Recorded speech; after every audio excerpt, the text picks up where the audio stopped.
नमस्कार दोस्तों, कैसे हैं आप लोग। उम्मीद करते हैं आप अच्छे होंगे। दोस्तों, ये योजना मैगजीन है जो कि जुलाई माह का है। मैं आपके सामने लेकर के हाजिर हूँ। तो चलिए इसका एक ओवरव्यू ले लेते हैं, क्या क्या इस पर कंटेंट है इसमें और क्या टॉपिक उठाया गया है। दोस्तों, इस पर जो लिया गया है वो इसमें पूर्वोत्तर की तरफ विशेष फोकस किया गया है, नॉर्थ ईस्ट। इसमें जो प्रमुख आलेख है वो पूर्वोत्तर क्षेत्र में प्रशासन PS श्रीधर पिल्लई जी के द्वारा लिखा गया है। फोकस है पूर्वोत्तर में शिक्षा की क्या स्थिति है, प्रोफेसर KM बहरुल इस्लाम जी के द्वारा लिखा गया है। विशेष आलेख है अनुवाद विश्व को समझने का एक माध्यम, अनुराग बसनेत। नेक्टर पूर्वोत्तर में विज्ञान प्रौद्योगिकी का मजबूत आधार।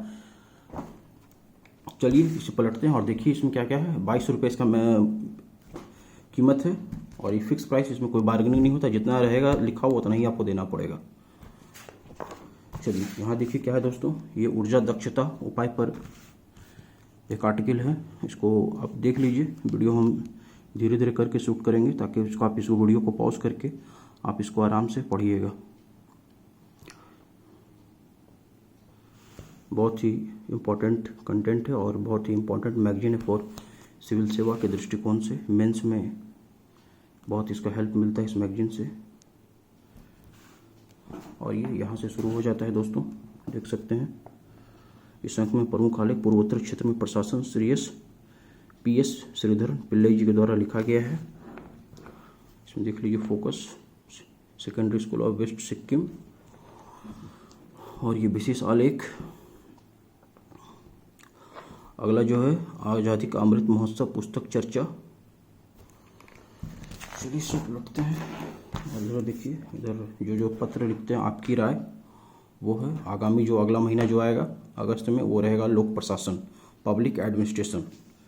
और शीघ्र आ रहा है नारी शक्ति पर केंद्रित अंक। अगला अंक जो आएगा उसके बारे में ही है। यहाँ से शुरू होता है संपादकीय विविधता के अद्भुत संगम। पूर्वोत्तर क्षेत्र में प्रशासन श्रीधरन पिल्लई जी के द्वारा लिखा गया। विशेष फोकस मिजोरम पर विशेष फोकस है। ये पूर्वोत्तर का द्वार, प्रधानमंत्री का अहम योजना है पूर्वोत्तर के क्षेत्र में। देख लीजिए नॉर्थ ईस्ट मिजोरम, मूल मापदंड मिजोरम की अर्थव्यवस्था, बागवानी, सामाजिक आर्थिक विकास SDEP। मिजोरम के 85% भाग पर वन है, जंगल है। मिजोरम और मणिपुर में पुनर्विकास परियोजना।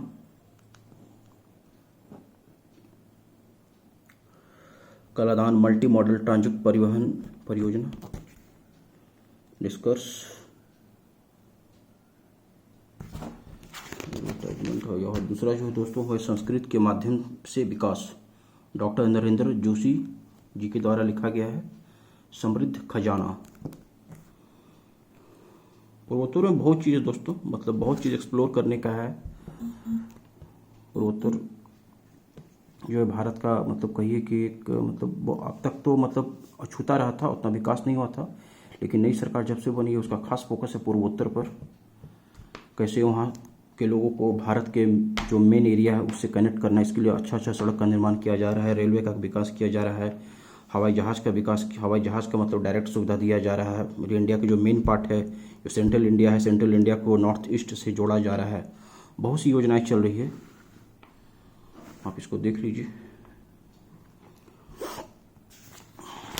काफ़ी समय तक अशांत भी रहता है, जैसे नागालैंड वगैरह तो अशांत रहता है एनी टाइम। अपस्सा कानून वहाँ लागू रहता है, आप लोग जानते ही होंगे अपस्सा कानून क्या है। पूर्वोत्तर भारत का वृद्धि संचालक, देख लीजिए इसको। पूर्वोत्तर क्षेत्र में कृषि, देख लीजिए डॉक्टर S प्रेमजीत सिंह के द्वारा लिखा गया है। संवहनीय विकास। पूर्वोत्तर क्षेत्र में अनेक अनूठी और बेजोड़ विशेषताएं, उपजाऊ जमीन, प्रचुर जल संसाधन, सदाबहार घने जंगल, उच्च और विश्वसनीय वर्षा, बृहद जैव विविधता तथा सामाजिक, आर्थिक, राजनीतिक, जातीय और सांस्कृतिक विविधताओं का मेल इन विशेषताओं में शामिल है। इस क्षेत्र की समशीतोष्ण जलवायु कृषि के लिए अनुकूल है। लिहाजा पूर्वोत्तर क्षेत्र में निवासियों का मुख्य पेशा भी खेती ही है।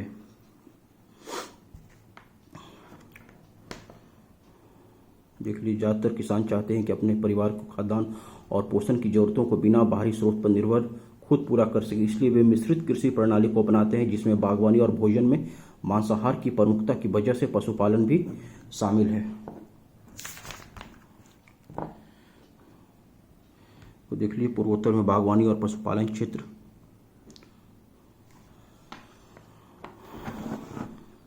पूर्वोत्तर क्षेत्र में खाद्यान्न और खास तौर से चावल की कमी पिछले वर्षों से में आबादी और वृद्धि के साथ ही बढ़ती जा रही है। धान की उपज में कमी का एक प्रमुख कारण कृषि के कम उत्पादन वाले स्थानीय तौर तरीकों का इस्तेमाल।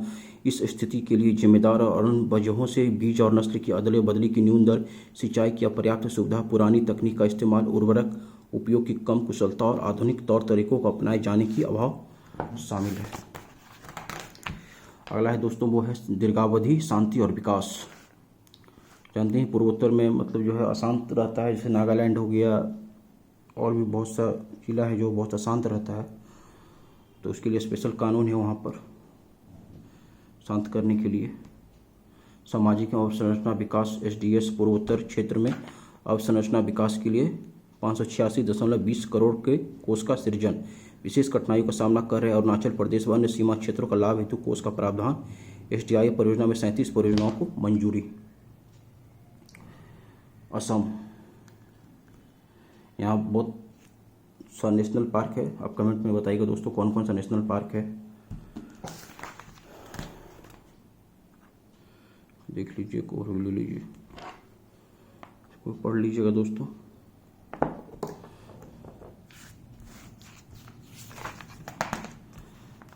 ये प्रकाशन विभाग का ही दूसरा चीज़ है दोस्तों, यहीं तक ही है, देख लीजिएगा। अधिग्रहण अफसर। पूर्वोत्तर में शिक्षा की क्या स्थिति है। राष्ट्रीय शिक्षा नीति 2020, अभी तो नया शिक्षा नीति आया है दोस्तों, बहुत जगह लागू नहीं हुआ है, धीरे धीरे सरकार इसको इम्प्लीमेंट कर रही है। ये जो है लिखा हुआ है प्रोफेसर KM बहरुल इस्लाम के द्वारा लिखा गया है। इसको पढ़ लीजिएगा वीडियो पॉज करके आप आराम से। पूर्वोत्तर में शिक्षा की क्या स्थिति है। शिक्षा की स्थिति तो मतलब अभी कही कि करंट सरकार जो आई उसके चलते बहुत डेवलपमेंट हुआ है वहाँ पर, उसको जोड़ने का बहुत कदम उठाना अभी भी बाकी है सरकार के द्वारा। उम्मीद है कि आने वाले समय में और भी विकास होगा पूर्वोत्तर का। कहीं ना कहीं वो इस विकास के क्रम में पीछे छूट गया था पूर्वोत्तर, तो अब सरकार उस पर विशेष फोकस अपनी बनाई हुई है। और ये है दोस्तों अनुवाद, विश्व को समझने का एक माध्यम, अनुराग बसनेत जी के द्वारा लिखा गया है, विशेष आलेख है। इसको पढ़ लीजिएगा वीडियो पॉज करके आप।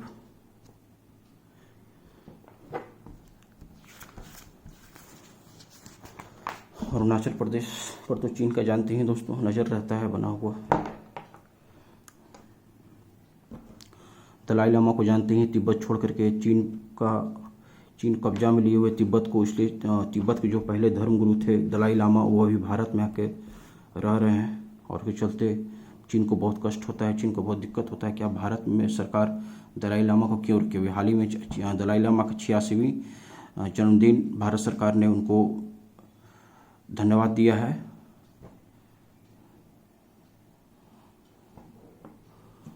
और चीन नहीं चाहता है कि दलाई लामा भारत में रहे, जबकि दलाई लामा एक अच्छे आध्यात्मिक गुरु हैं, और जबकि वो तिब्बत के रहने वाले थे, बट लेकिन तिब्बत पर चीन का कब्जा हो गया है, तो इसलिए उन्होंने अपनी जान बचा के भारत में शरण लिए हुए हैं। अभी 86 साल उनका उम्र हो चुका है। देख लीजिए दोस्तों, और ये तो प्रचार एडवर्टाइजमेंट है। अगला है दोस्तों, वो देखिए, सुरों की मधुर विविधता, विजय शंकर बोरा जी के द्वारा लिखा गया विशेष आलेख। इसको पढ़ लीजिएगा वीडियो पॉज करके। भारत का पूर्वोत्तर क्षेत्र सैकड़ों जातीय समूह का मिलन स्थल है। सांस्कृतिक फुलवारी असम, अरुणाचल प्रदेश, नागालैंड, मणिपुर, मेघालय, मिजोरम, त्रिपुरा और सिक्किम राज्य वाले इस क्षेत्र को अनेक विधाओं और रंगतों वाली संगीत लहरियां एकजुट करती है। इस संगीत में धुनों, लय, तालों और गीतों की विविधता यहाँ का कृषि प्रधान जनजातीय जीवन नीला पहाड़ियों और चंचल नदियों की हरी भरी वादियों के बीच बसता है। इसको भी देख लीजिएगा। तैरता हुआ एक बहुत अच्छा पार्क है दोस्तों वहाँ पर, वो आप मुझे बताइएगा कहाँ पर है, पूर्वोत्तर के किस जिले में है।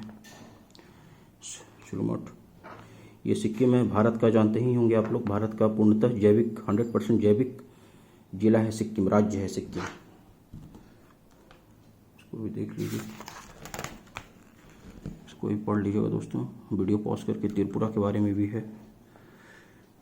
अरुणाचल प्रदेश, त्रिपुरा के लोग हमेशा से संगीत से आपस में जुड़े होते हैं। हर त्यौहार और आयोजन लोगों को अवसर के अनुरूप गाने बजाने का मंच प्रदान करते हैं। ये देखिए दोस्तों, पूर्वोत्तर भारत में सिनेमा की क्या स्थिति है, मंजू बोरा जी के द्वारा लिखा गया है। इसको देख लीजिए।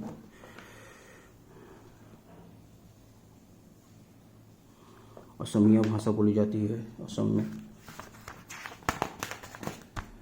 देख लीजिए, अलग भाषा में लिखा हुआ है ये।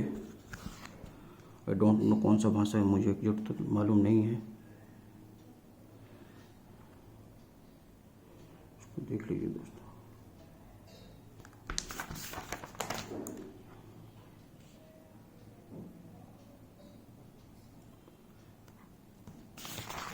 अगला है दोस्तों वह कपड़े और डिजाइन, फैशन का प्राकृतिक अंदाज। सोनम दुबल जी के द्वारा लिखा गया है। वीडियो पॉज करके आप इसको पढ़ लीजिएगा।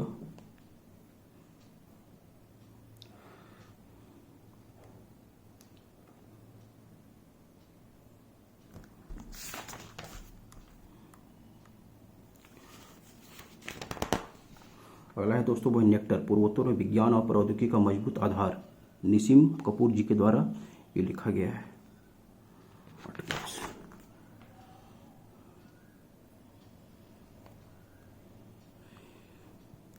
कैसे पौधे को लगाया जाता है। पूर्वोत्तर में बहुत चीज़ एक्सप्लोर करने का है दोस्तों, सरकार को और वहाँ प्रयास करने का जरूरत है। पूर्वोत्तर में चारों तरफ हरियाली है, वहाँ पर पेड़ पौधे की संख्या ज़्यादा है, खनिज संपदा से भी रिच है, और भी सरकार को वहाँ प्रयास करने की जरूरत है। जो उम्मीद है आगे आने वाले समय में पूर्वोत्तर का और विकास होगा। अगला है दोस्तों बांस, आजीविका का महत्वपूर्ण संसाधन। अंकिता शर्मा। बांस तो ऐसे भी जानते हैं दोस्तों, किसान का मतलब वही कि इससे बहुत बड़ा लाभ होता है व्यावसायिक दृष्टिकोण से। और बांस तो ऐसे भी पूजा में भी इसका यूज होता है, और दवा बनाने में और सजावट का सामान में भी बनाने में यूज होता है। इसका देख लीजिए। वन सर्वेक्षण के अनुसार क्या स्थिति है उड़ीसा